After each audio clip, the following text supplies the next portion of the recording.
Hey everybody, welcome back, and today we are here with another mascara review. Yay! Kind of. If you saw my last mascara review, which was the CoverGirl Flourish mascara, you know that I wasn't super duper thrilled with it, and today is a little bit the same, a little bit different. Today we are reviewing the Revlon Volumazing mascara. Now, before we get into this, I do have a whole mascara review playlist. I will link it down below, and at the end of this video, I have close to 30 videos, probably over 40 to 50 mascaras reviewed at this point. I'm trying to review all of the mascaras that I try, all of the ones that I have tried before, so that you guys have a nice good library of mascara reviews to look at if you are in the market for a new mascara. In this review, you will see what the mascara looks like with one coat, and then you will see what it looks like with two coats compared to my naked eye with nothing on it, no makeup, no mascara, and also an up-close shot of the wand. You will also see an up-close video shot of the wand coming out of the tube so that you can kind of see the wand up close and the mascara formula in action. And then at the end of this video, you will also see my two favorite mascaras. One is drugstore, one is high-end. That way you can kind of tell if that's how I like my lashes to look. That may be that may be why I do or do not like the current mascara that I'm reviewing, or any mascara in general. So now that we have got that out of the way, I'm getting a little bit better at it. Still don't have it perfected yet, but let's move on to the actual review of this mascara. I did make sure and save the box for you, so let's read off the claims of this. It says that it is an ultra creamy formula enriched with a nourishing carnauba oil and olive waxes for amazing clump-free, fanned-out volume, dramatic volume with no smudging or flaking for 24 hours. And then it gives you a bunch of like percentages, saw, this and that. I take those with a grain of salt. It also says that the Volumazing brush is a tapered brush designed with a curved center, and wavy fibers act as a mini reservoir to load formula on even the smallest lash. Let's get into those claims. First up, I got mine in number 901 Blackest Black. I always get mine in the darkest shade I can get and non-waterproof. This does not currently come in a waterproof version, and there are three shades. You have Blackest Black, Black, and then Blackened Brown. On Ulta's website, this is an $8.99 mascara. However, at Walmart, you can get it for $5.94. Let me also just show you here on the front, they do kind of show you like here's the before and here's the after. Typically I feel like these photos are highly manipulated and or wearing falsies, but this I feel like is pretty true to what your lashes will look like after wearing that, so I do applaud them for being truthful in their advertising. But with that being said, it's not going to be the look that everybody will want. So let's get into what the wand looks like. This is it coming straight out of the tube. There is a tiny bit of extra product on the end, as you will get with most mascaras. And if you notice, it's a little bit harder to see like it is right here, but just looking at it in person, it's a little bit of a chunkier version of the Better Than Sex or L'Oreal Lash Paradise mascara wand. It is very slightly hourglass shaped. It's definitely not as dramatically shaped as those two mascaras, but looking at it in person, you can see a very, very slight taper to the center of it.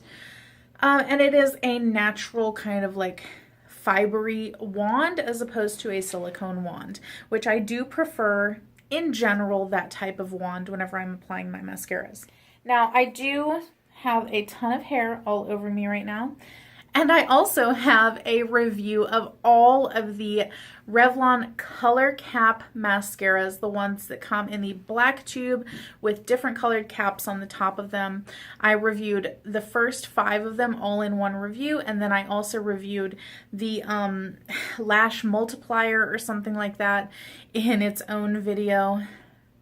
Spoiler alert, probably one of the worst mascaras I've ever tried. I feel like the other color cap mascaras were extremely hit or miss. So I was not really holding out a lot of hope for this mascara.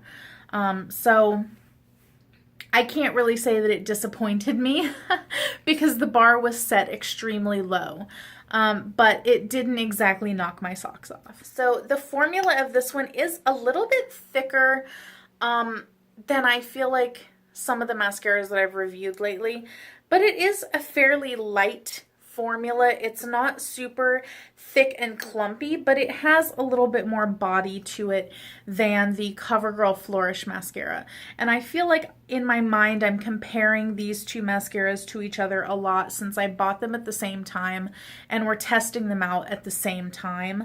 And I will say that I do think that the Revlon one performs better than the CoverGirl one, which I did not think was going to happen. But it's going to come down to personal preference on what you personally like your lashes to look like and what you need out of a mascara.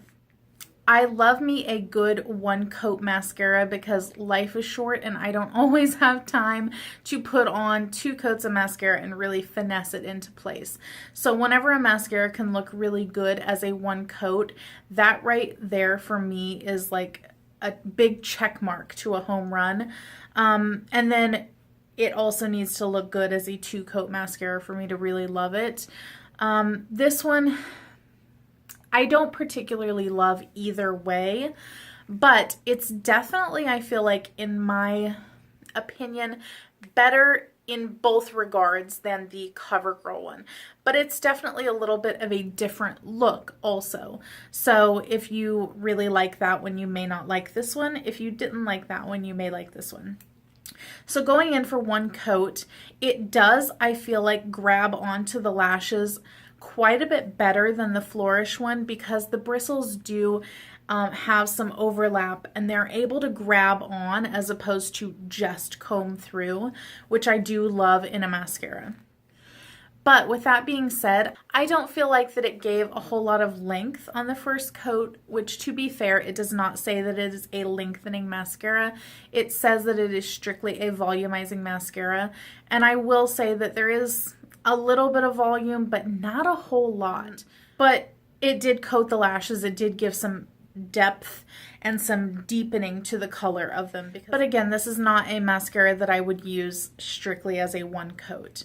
Then going in for the second coat, you definitely do get a little bit more volume and you do get a little bit more length. So that's a bonus since it's not technically a lengthening mascara. But the caveat to that volume is that I feel like it does have a tendency to clump together little bunches of lashes. It's not super clumpy like a spidery type of mascara would be, but it does say that it's clump free, and I don't really feel like that is 100% accurate based on my experience with it.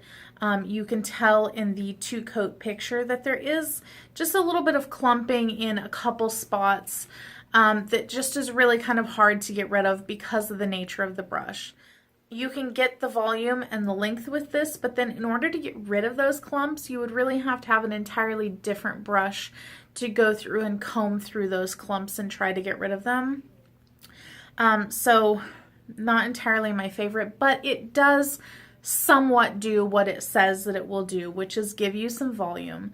And then you get that added bonus of a little bit of length also. The other issue with this is that it says that it is smudge free and flake free for 24 hours. Now, smudging is not typically something that I encounter with most mascaras. I don't know why. Just for me, it doesn't usually seem to happen, even though I have hooded lids a bit. But the flaking did occur, and I would actually say that it was very similar to the way that the CoverGirl Flourish mascara flaked. Just tiny little flakes, a little bit right underneath the eye. It was nothing super, super noticeable. So unless you're talking right up close to somebody, you probably wouldn't even notice it. But for me, whenever I'm looking critically at the mascara, I did notice that. So I will insert pictures of that here so that you guys can see the kind of flakes that it does kind of give off there. But other than that, really nothing bad to say about the mascara in general other than the flaking, and that it's a tiny bit clumpy, but not nearly as bad as some other mascaras can be. For me, it's not one that I would repurchase. I think that Revlon has a lot of work to do to improve their mascara formulas. Ever since they went to that color cap kind of situation for all of their mascaras, I feel like they just took kind of a wrong turn. They used to have some decent mascaras, and then now it's just kind of not great. But it's better than what I've seen lately from them, so I will give them a little bit of a kudo there. But it's just going to come down to, do you like the final result that you see here in the pictures, or is that not something that you're really interested in? And I hope that that will help you make a decision on whether you would want to try this mascara or not. And then take a look at my two favorite mascaras right here so that you can kind of see what my desired lash look is, since we all do have differing tastes in makeup. Just to let you know, I do have the Milk Makeup Kush mascara coming up. I think that I'm going to review that one next because I've already been trying it out. I hope that you guys enjoyed this video, and I hope that it gave you some good information to help you make a decision on whether you would want to try this mascara or not. Thank you so much for watching, and I will catch you guys next time. Bye!